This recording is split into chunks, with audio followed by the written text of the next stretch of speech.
So we're going to be taking your calls at 661-244-9839 for our guest, 661-244-9839 for your guest, or for our guest, Bill Bassar, author of 95 Theses.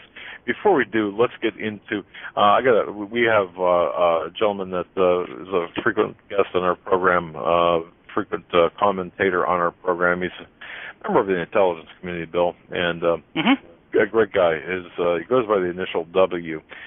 He wants to weigh in on a couple of things with respect to the Constitution and get your take on a couple of things as well. W, are you there?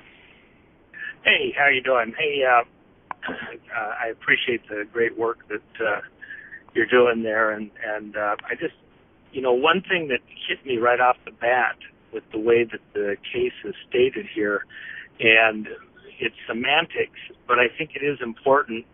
And I think of the biblical example where they were bringing the Ark of the Covenant back to Israel, and they were doing it incorrectly. It required the priests to carry it on poles, and the priests were the point of contact. And at a critical moment, they had it on an ox cart, and the ox cart started to tip over and was in danger of falling to the ground. And so a good man, a righteous man, a well-meaning man who was there reached his arm out to stop the altar, the Ark of the Covenant, from falling to the ground to save it. And he was smote dead right there on the spot by the Holy Spirit. And so David and the others were just shocked by this. Here they thought they were doing the work of God, and they're trying to do everything right, and they hadn't followed the instructions properly. The instructions didn't say to move it the way they were doing it with an ox cart, and they were improper in the way in their function. And so this man died because they hadn't paid attention to God's instructions about how to proceed. And so in the context of saying that, it's like saying we have to save the Bible. We don't have to save the Bible. The Bible doesn't need saving. We need to live according to the instructions of the Bible. We need to follow the Bible. We need to do those things which the Bible outlines as instructions for us to do and not to do. But we don't need to save the Bible. The Constitution is practically a holy document. To me, it doesn't need saving. We need to reprogram the people to understand that this is not about saving the Constitution. This is about living according to the precepts, the designs that were engineered so wisely, so thoughtfully into that document that prescribe the relationship between the governed and those who govern.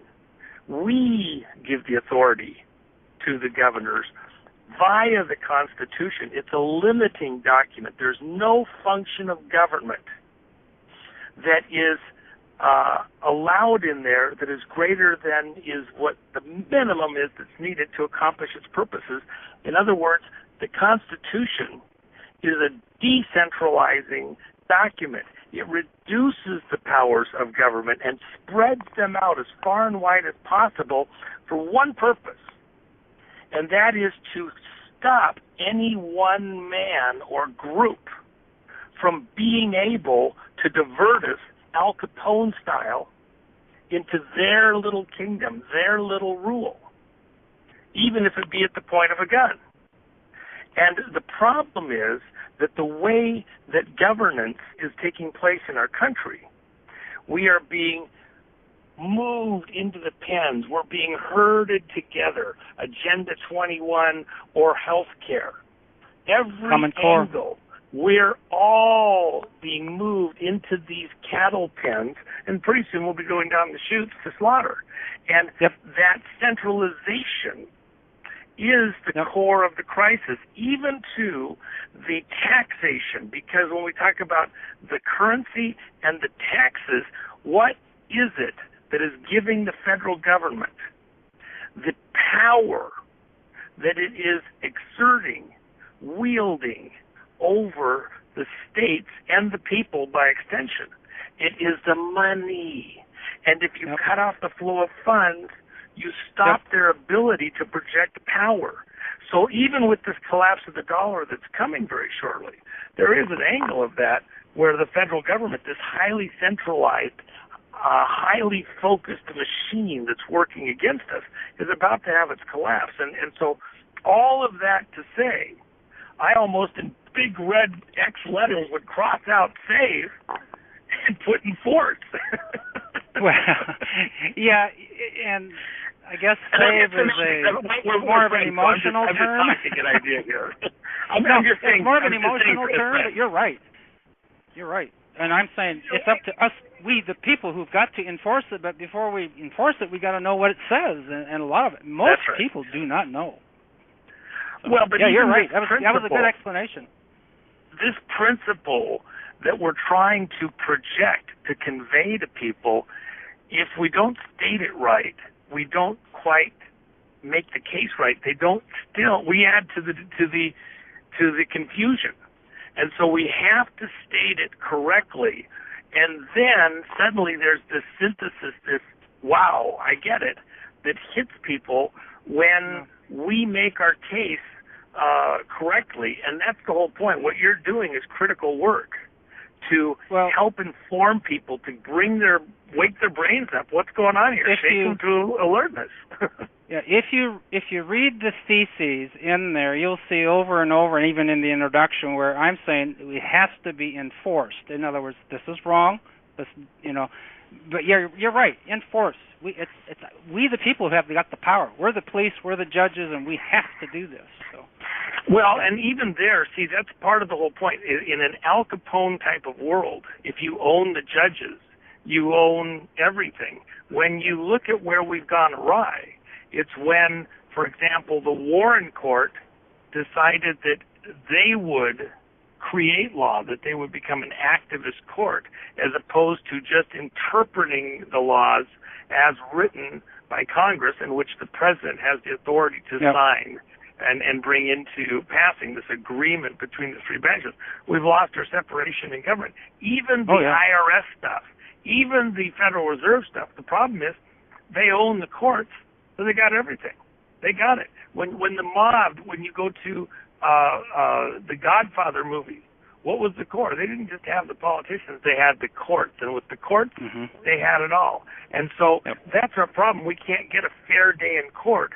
And suddenly, when you lose that justice, when you lose control of proper reading, interpretation of the laws, you lose your right to control the direction of your country or your own life at every level. And that's the crisis that we're faced with right now. If we're going to get it back on track, at the end of the day, how do you stop this centralization? Where's the monkey wrench? And I think you were close. And the only thing that I would add that I think is worth all of our consideration, at the end of the day, when this battle finally comes to a head, this states' rights versus federal rights, this decentralization versus highly centralized, it will be when one of the governors or a cluster of them decide that the federal government cannot do things in their state, and in order to, when the citizenry agrees that they disagree, it's going to be over taxes once again, and it's going to be a governor saying, I am directing my citizens in my state, my fellow citizens, that we as a state should not be sending any money to the federal government. And by the way, federal government, we don't need anything from you. We don't want anything from you. And I believe that's where we need to go. So that's where it's going to go. Because that's what I don't know when you listened or not, but we've been talking about the local people have got to vote. Know what they're doing here. Read the Constitution, understand what it is, and get them into the state government. Get a legislature in the state government that starts doing what you just said. It's exactly the only way we could do it. Here's my only thing that I'm just going to bow out now. But here's the only thing I'm going to say: the critical piece in all of that conversation, and this is what I heard, and this is why I thought I wanted to just elbow my way into the table here for a half second, and that is, it will still all just be words until you cut the flow of oxygen off to the beast. Oh, yeah. Yep. Until you say we're not sending that taxes into the federal machine, we are not playing the game anymore because you have exceeded your authorities. You are not doing what the governed agreed to constitutionally, so the governed refuse to play the game. It's like nuclear war.